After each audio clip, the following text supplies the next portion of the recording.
Hi again, Mullenites. Hope you're all doing really well. Just in the middle of a bit of a bushwalk with the little one. I meant to do a video a couple of days ago. I just haven't had the time. I just wanted to talk a little bit about their earnings. I'll do a more in-depth video maybe later today if I get a chance. But I did want to talk about the other announcement that Mullen Automotive put out when they announced their earnings, and that was about the sale of another vehicle to one of the universities. Now, it was a very typical Mullen Automotive announcement. They did their best to ham it up and beef it up to make it look like it was much more than it was.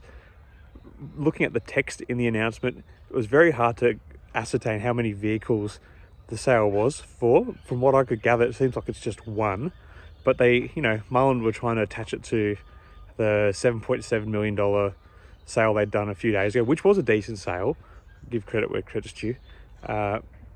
And it's very typical of a company that's kind of speculative in nature, that they'll beef up like small announcements like that. And I don't think it's something that Mullen Automotive really needs to do. They don't need to talk about like, yeah, we sold another vehicle.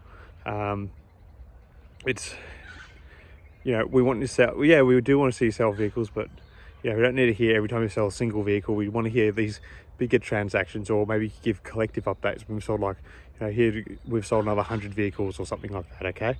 But, trying to attach it and make it look like that, we're making these sales all the time. $7.7 million this day, one vehicle the next day. It doesn't look good for the company.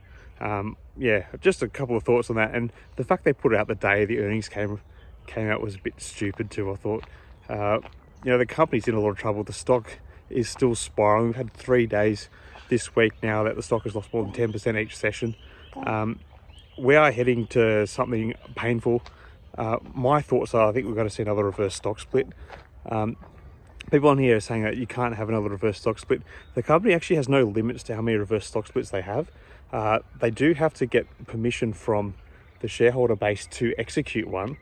And that's usually in the form of a meeting, a shareholder meeting. So there might be something like that, but I'd have to look back at the last time they enacted a reverse stock split, whether or not there was a vote for them to exercise more reverse stock splits in the future if necessary. So what the thing is, in terms of what they are limited in, is if they do hit 30 days non-compliant on the NASDAQ, technically they can't get an extension because they have, used all the reverse stock splits they have been allowed to use according to the NASDAQ to stay listed. So that's where the difference is. They can still actually enact as many reverse stock splits as they like, so long as they have shareholder permission.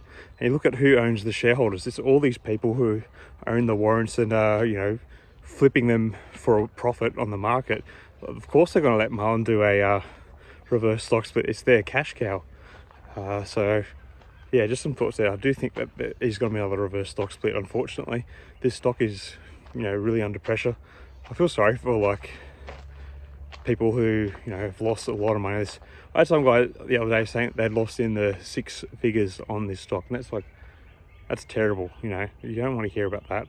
And what it comes down to is, a company that's like, just very poorly managed and making stuff out to be a lot more than what it really is. Anyway, I'll come back with a better update on what I think about the earnings and reverse stock split stuff, but just a little quick video just responding to that.